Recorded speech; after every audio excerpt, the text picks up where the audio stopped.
I recently reviewed the Xiaomi Mi Max 3, a giant 6.9-inch smartphone that I think is a real multimedia powerhouse, but I think I have something that might be even better. This is the Honor Note 10. I just took delivery of it about a week ago and I've been putting it through its paces ever since. It's got a 6.95-inch AMOLED display, a 5,000 mAh battery, and it's also got a premium glass and metal design. Let's find out if it has what it takes to dethrone the Mi Max 3. Hey everybody, it's Andrew, and this is my unboxing and review of the Honor Note 10. Coming up. Want to see more videos like this? I think you know the drill by now. Hit that subscribe button and make sure you hit that notification icon. This way you'll be alerted every time I post a new video. And if you haven't already done so, make sure you're following me on Twitter. That's where I post all the latest updates. Now you can pick up the Honor Note 10 starting at around $430 US, imported from China. I'll put all the links below for more information on where you can buy one. Now powering this bad boy is the Hisilicon Kirin 970. Either 6 or 8 gigabytes of RAM are your options, as well as 64 or 128 gigabytes of onboard storage, which is expandable via microSD card slot, which supports up to 256 gigabyte microSD cards. And also has a very large 5,000 mAh battery. We'll talk more about that in just a little bit. And it has a massive 6.95-inch AMOLED display, and it's absolutely gorgeous. But enough about the specs, let's find out what you get in the box. Let's open it up. Now packaging is very nice, very premium. This is a subsidiary of Huawei, so let's keep that in mind. Now opening the box, you're greeted by an extra screen protector. It's a nice touch to throw that in the box. Holding the unit, it's very Mi Max-like. We'll talk about its comparison with the Xiaomi Mi Max 3 very soon. You also get your SIM ejector tool, a nice case thrown in the box, which is always a nice touch, and here it is with it on. Very good. You also get some documentation, which is all in Chinese, since this is a Chinese device. Now you do get your fast charge adapter. It's the Huawei Supercharge adapter. We've seen that before, and it has a USB-C cable thrown in the box, of course. And you get a headphone adapter. There is no 3.5mm headphone jack, which is a shame on such a large device. Now opening the unit for the first time, holding it in the hand, it's pretty massive, very much like the Mi Max 3. But with the metal and glass design, this has a more premium feel than the Mi Max 3, that's for sure. And I have to say, this is one gorgeous device. I really like it. You get a speaker grill on the top and one on the bottom, as well as your USB-C port, and you also have some metal buttons which feel really good to the touch. Now it has 2.5D arc glass, but they do give you a pre-applied screen protector already on the device out of the box. There is a dual camera setup on the back. It's an AI or artificial intelligence based system. We'll talk about that in just a little bit. But the star of this show has to be its 6.95-inch AMOLED display with a resolution of 2220 by 1080. You're looking at 355 pixels per inch, and it has an 81.5% screen-to-body ratio. Pretty slim designs for such a large device, that's for sure. With an 18.5:9 aspect ratio, it's a bit taller and a bit slimmer than the Mi Max 3, which is pretty massive in its own right. But with the AMOLED display, you get those very deep inky blacks and the very vibrant punchy colors that seem to pop off the display. It's simply gorgeous. And what's so special about this display, it supports HDR10 content, making it even better. And this is a bit unusual, something you don't normally see on a $450 or so phone, usually reserved for the more high-end phones such as the iPhone X or say something like the Galaxy Note 9. And it's a very bright display registering over 600 nits, making it great for both indoor and outdoor use. And for such a large and massive device, it does actually feel pretty good in the hands. It's a bit narrower than the Xiaomi Mi Max 3, making it a bit easier to manage, I think, although they are both very large phones, don't get me wrong. But the fact that it is a bit more narrow than the Mi Max 3 makes it a bit easier to handle in the hand, and that's a big difference when it comes to long-term use. Now this is an unlocked GSM phone. In the United States, it should work on AT&T, T-Mobile, and with Project Fi. That's what I'm able to do with my Project Fi SIM, which has been pre-activated on a Google-approved device. Keep that in mind. But unfortunately, I'm not seeing 4G LTE speeds with the T-Mobile network. I think AT&T might work, but if anybody has been able to get it working with LTE, let us know in the comment section below. It might be a deal breaker if we're not seeing LTE speeds here in the United States. I would check with your carrier before buying to make sure.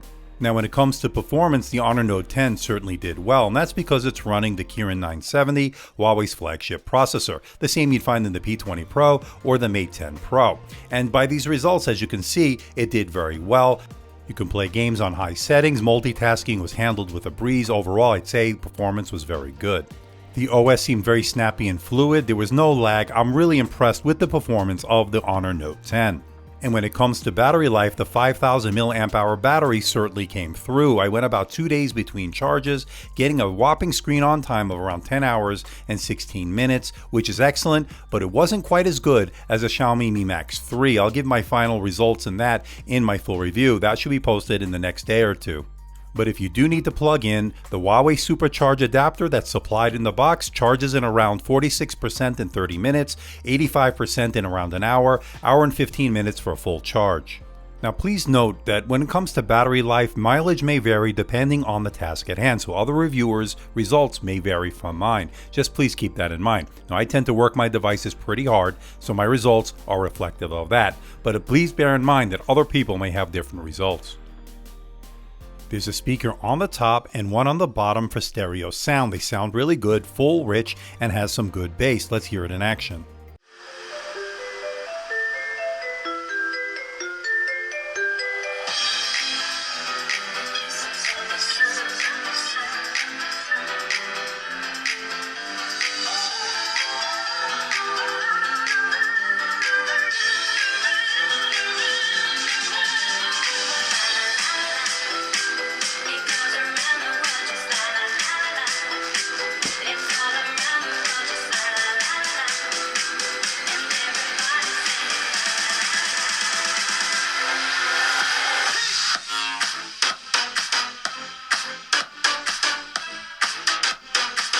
Now it has a dual camera setup on the back, a 16 megapixel main shooter and a 24 megapixel black and white secondary shooter. They're both f1.8.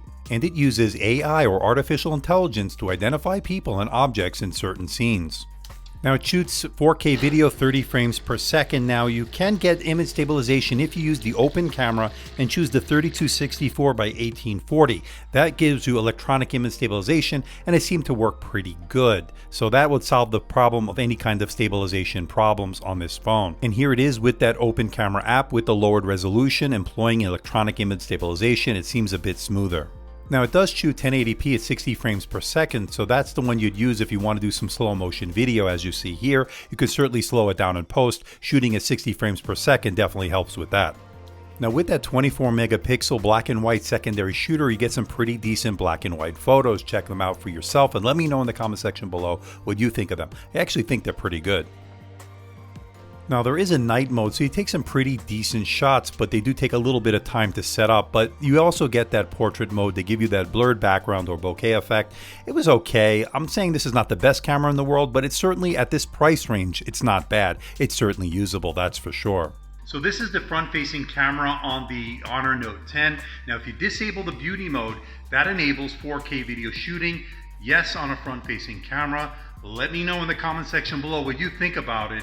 I am curious to know. Now it's running Android 8.1 Oreo and the EMUI 8.2. I'm not the biggest fan of EMUI. I've done other videos on it. There's a lot going on, a lot of customization options, but then a lot going on. I like a more of a stock Android feel. Some may like it. Now it's running the August 1st, 2018 security level patch for those who want to know. Now potential deal breakers may be lack of wireless charging despite the fact that it does have a glass back and it also doesn't have any kind of waterproofing, so that's a little bit of a negative. But it does have NFC, so if you want to use Google Pay, I'm sure it will work. I didn't get a chance to check it out, but I will report my findings as soon as I use Google Pay with this NFC. But probably the biggest negative to me is no 3.5mm headphone jack. That is a shame, especially on a big device like this. So to bring it all home, can I recommend the Honor Note 10? Is it worth your money? And the answer is absolutely. This is an excellent design, really excellent, super bright AMOLED display, really good performance, overall excellent battery life, and really outstanding speakers, making this a multimedia powerhouse. The biggest negatives being no 3.5mm headphone jack, no wireless charging, and no waterproofing. But other than that, this really is worth your money. And I'm going to give it a score of 94%, earning the AMDtech Editor's Choice for the Giant Smartphone Award here for 2018, making it definitely worth your money. So what do you think about the Honor Note 10? I actually love it, and I think it's a little bit better than the Xiaomi Mi Max 3, which I love as well. But this is better, ladies and gentlemen. It has a better build quality. It's got an overall better design, I think, in my opinion, with that glass back. It looks better, although it is a major fingerprint magnet. Good news is they do include a case in the box. Now you have that giant 6.95-inch AMOLED display, which is absolutely gorgeous. I really love the way that you have the deep blacks, the very vibrant punchy colors you'd get on an AMOLED display. Now the Xiaomi Mi Max 3 has an LCD panel. It's 6.9 inches and it's very good. Don't get me wrong. This is a little bit better. Now, as far as battery life is concerned, this has a 5,000 milliamp hour battery. It didn't do quite as well as the Mi Max 3. That's understandable. The Mi Max 3 has a 5,500 milliamp hour battery. This is 5,000 milliamp hours, and I think it did really well. Excellent screen on time, over 10 hours. You're looking at 2 days between charges. This is a battery beast in its own right. I like the Kirin 970. It's Huawei's flagship processor, and the performance results were indicative of that. Check out my benchmarks with the Antutu benchmark, the Geekbench 4 results. You can see that the 970 certainly can handle every task you throw at it with some ease. Now, I really do like this phone. Now, you can pick it up for around $430 or so, importing it from China. Now, one caveat, if you're in the United States, I'm using T-Mobile via my Project Fi SIM. I'm unable to get 4G LTE speeds. I think you can get with AT&T LTE speeds, but I don't want to steer in the wrong direction. If anybody has been using it on AT&T, getting LTE 4G speeds, let us know. But of course, always check with your carrier before you buy, just to make sure.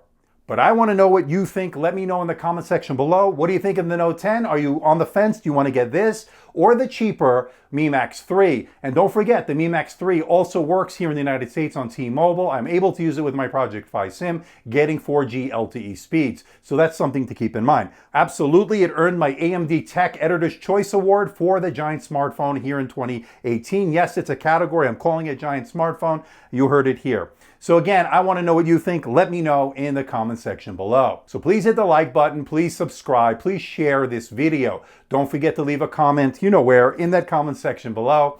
Let me know how I'm doing. Let me know if there's a device or something out there you think I should review. I'll do my best to try to make that happen. Don't forget to check me out on Facebook, on Twitter, Instagram, and of course my website, AMDtechreviews.com. So until next time, this is Andrew from AMDtech. See ya.